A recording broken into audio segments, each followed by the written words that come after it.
अब बताइए, जब एक आदमी बड़ा ताकतवर एक मासूम इंसान का अपहरण करता है तो उसको मिटाने के लिए राम जाते हैं। राम कौन? साधारण कोई नहीं, मर्यादा पुरुषोत्तम, बड़ी ताकत, बल्कि विष्णु जी के साथ में अवतार। जब रावण के खात्मे के लिए राम गए, कौरवों के खात्मे के लिए पांडु आए, दुर्गम राक्षस को मिटाने के लिए दुर्गा माता आई, अंधकासुर को मिटाने के लिए काली माता का अवतार लिया, तो नबी पाक अलैहिस्सलाम ने अगर अबू जहल के खात्मे के लिए जंगे बद्र के मैदान में दो मासूम बच्चों का सहारा लिया तो कौन सा गलत नहीं होना चाहिए। यह है हमारा वो कुरान जो ज़ाब्ता को बयान करता। अरे कुरान के अंदर सबसे पहली बात है वो यही कि अल्लाह को एक मानो, बस कुल हु अल्लाहु अहद, यही पैगाम। और अल्लाह को एक मानना क्या जुर्म है? अल्लाह को एक मानना गुनाह है। हिंदू भाई अगर एक नहीं मानते तो फिर क्यों बोलते एको देवा सर्वभूतेषु गूढ़ा देवदत्तम जगतपति, एक ही देव है, एक ही परमात्मा जो पूरी दुनिया का पालनहार है। वो अलग बात है कि कोई जावेद अख्तर जैसा आदमी होगा नहीं मानेगा, वो कहता अल्लाह ही नहीं। अल्लाह ने आप कहां से पैदा हो? चमत्कार है। उन्होंने शोले फिल्म की स्क्रिप्ट लिखी, शोले वहीं से नाम हुआ शोले फिल्म। कोई बहुत रिवॉर्डेड अवार्डेड कोई वो है फिल्म है गालिबन। उस फिल्म का स्क्रिप्ट, वो स्क्रिप्ट कौन लिखा? जावेद अख्तर ने लिखा। जावेद अख्तर कॉपी पेंसिल लेकर बैठा तब ने स्क्रिप्ट लिखा, वरना वो हीरो को धर्मेंद्र, वरना वो कैसे बोलता, अमिताभ बच्चन कैसे बोलता, ठाकुर कैसे बोलता। अरे जब लिखा उसमें तब ना। जावेद अख्तर दुनिया में आया किसकी वजह से? अपने माँ बाप की वजह से। यही भी हजरत ईसा की तरह, इसके माँ बाप मिले तो जावेद अख्तर पैदा, उनके माँ बाप मिले तो जावेद अख्तर के माँ बाप पैदा, उनके माँ बाप मिले तो जावेद अख्तर के दादा पैदा हो। ऐसे होते होते होते कोई ना कोई तो जगह है, अंत होगा इसको, कोई ना कोई अंत है, कोई ना कोई वजह है। अभी माइक ठीक नहीं हो रहा था, कुछ साहब ने आकर ठीक कर दिया। उसको ये नॉलेज कहां से आया? उसको नॉलेज आया कहीं से सीखा, उसने कहीं से सीखा, उसने कहीं से सीखा, उसने कहीं से सीखा। लास्ट में कोई उसका एक तो मास्टरमाइंड होगा। इसको समझाने के लिए कहा जाता है कि जहां पर एंड हो जाए किसी चीज की तो वही जगह खुदा है, उसी को खुदा। हर चीज एक दूसरे की मोहताज होती है। जावेद अख्तर मोहताज थे, इसके माँ बाप नहीं मिले तो जावेद अख्तर का वजूद नहीं। जावेद अख्तर पैदा हुआ मादा क्या? पानी। माँ बाप के मिलने से, दोनों के मिलने से, तब अल्लाह ने उन दोनों के मिलने की वजह से माँ के कोख में उसकी परवरिश, दोनों के मिलने की वजह से। जावेद अख्तर साहब की पैदाइश के पीछे एक मादा है, मादा मनविया। उसी मादे के मिलने की वजह से जब कोई चीज किसी चीज के पैदाइश पर डिपेंड हो, जैसे जावेद अख्तर डिपेंड अपने माँ बाप पर, तो इसी को आर्गुमेंट ऑफ कंटिजेंसी बोलते हैं। यानी कोई चीज को वजूद में लाने के लिए कोई दूसरी चीज का होना या ना होना, हो भी सकता था, नहीं भी हो सकता था। जावेद अख्तर के अम्मी अब्बा नहीं मिलते तो जावेद अख्तर नहीं होता। इसी चीज को कहा गया है, इसका जहां पर एंड होता है लास्ट में, उसी को खुदा कहा जाता, उसी को सर्वशक्तिमान कहा जाता। और बिना खुदा के खुदा है, हिंदू धर्म में भी है। हिंदू धर्म है भगवान बोल देते, भगवान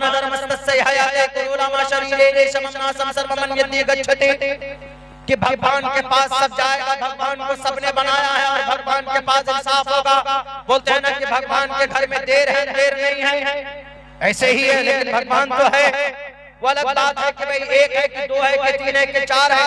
शास्त्रों को मानेंगे तो एक ही भगवान है। लेकिन अगर मन घड़त लोगों की बातें मानेंगे तो 33 करोड़ भगवान है, 33 करोड़ भगवान में देवी देवता का मतलब वो लोग ऋषि मुनि महापुरुष अच्छे लोग थे, लेकिन भगवान तो एक ही है। इस्लाम में पूछे अल्लाह कितना कहेगा? एक। नबी कितने कहेगा? 1.5 लाख।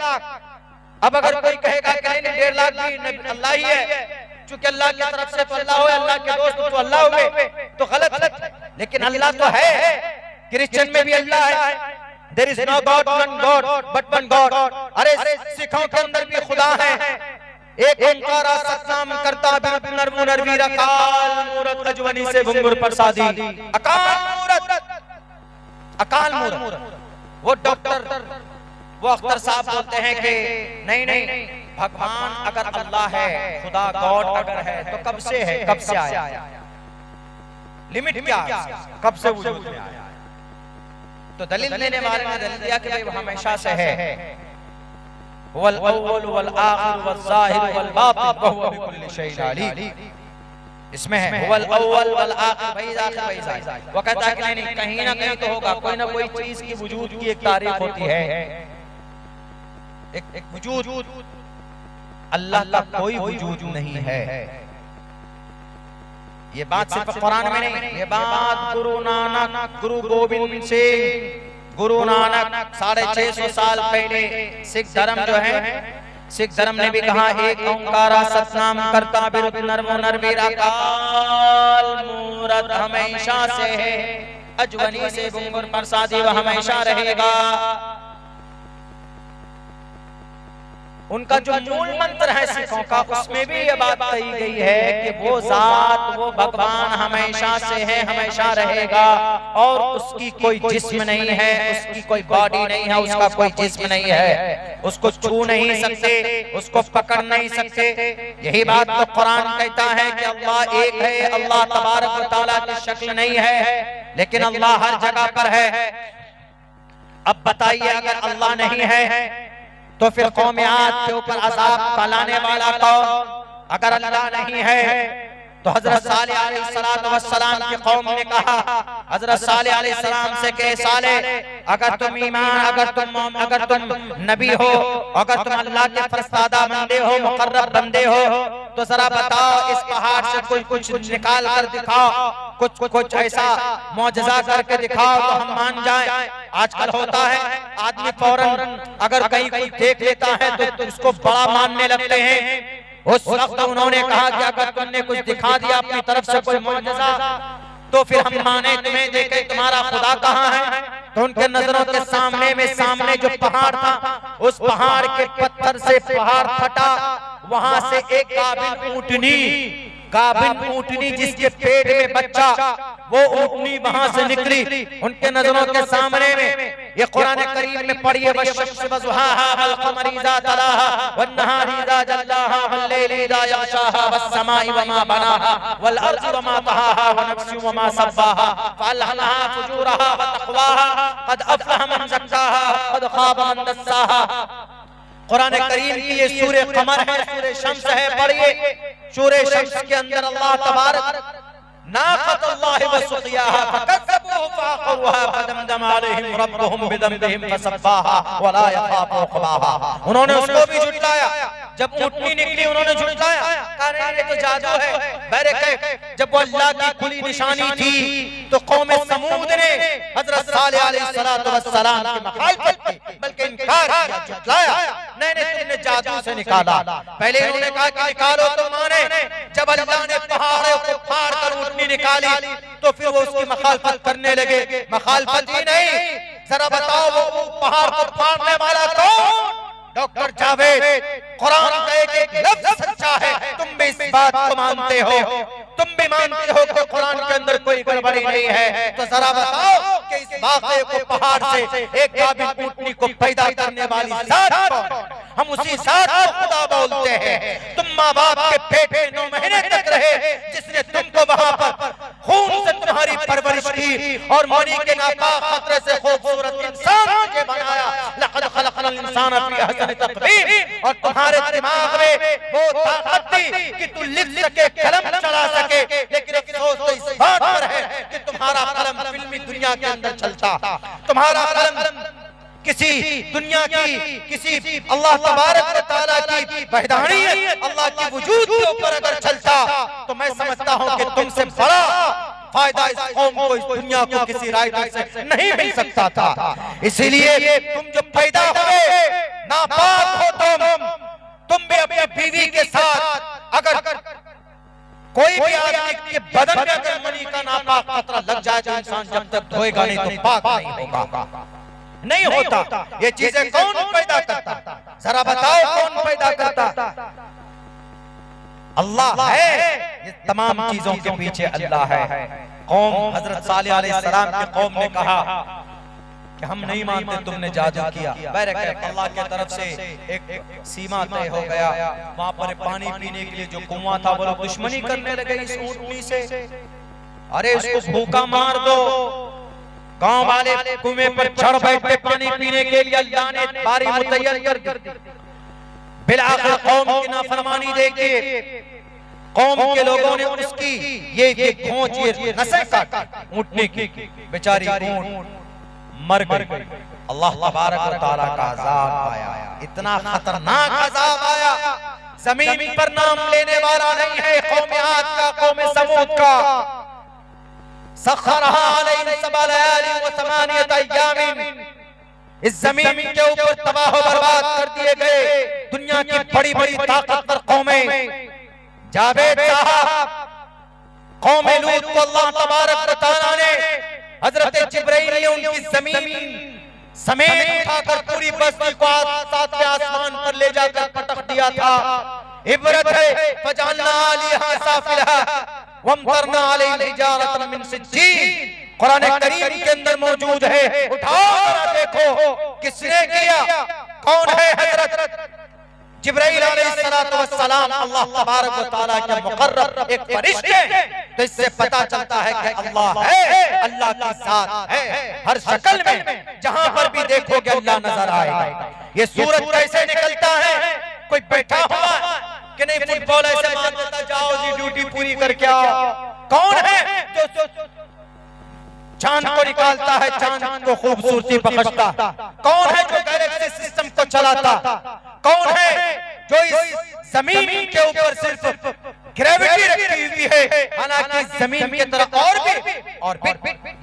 भी वीनस है, प्लैनेट है, चांद है, सूरज है। जिस तरह जमीन एक प्लैनेट है, ऐसे ही कई सौ प्लैनेट है इस धरती के ऊपर, इस दुनिया के इस ब्रह्मांड के अंदर। लेकिन सब अपनी अपनी जगह पर। कौन है चलाने वाला? ये सब अल्लाह तबारक व तआला की जात है। ये सब वो शक्तिमान है। इन्नल्लाह अला कुल्ली शैइन कदीर।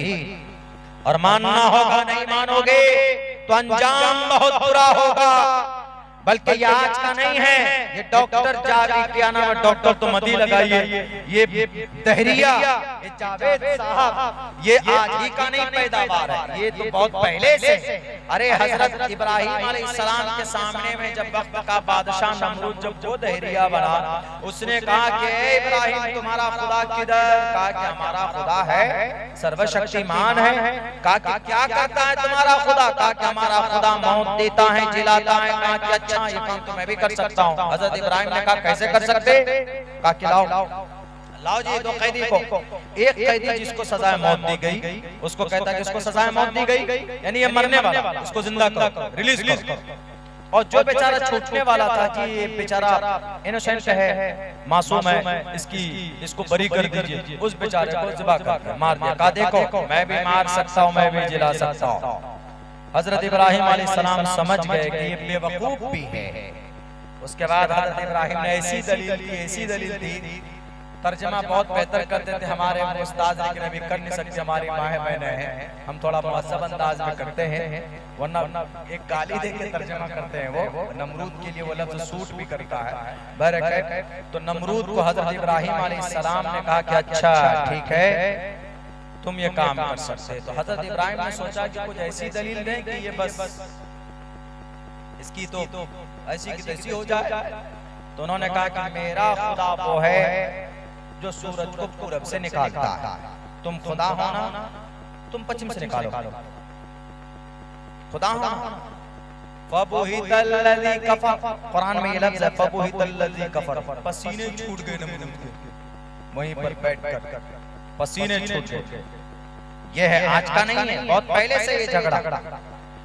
लेकिन मेरे भाइयों, निजात इसी में है कि अल्लाह है और अल्लाह एक है, और सर्वशक्तिमान कौन है? अल्लाह की जात है। अल्लाह से बढ़कर कोई नहीं, अल्लाह से बड़ा कोई नहीं।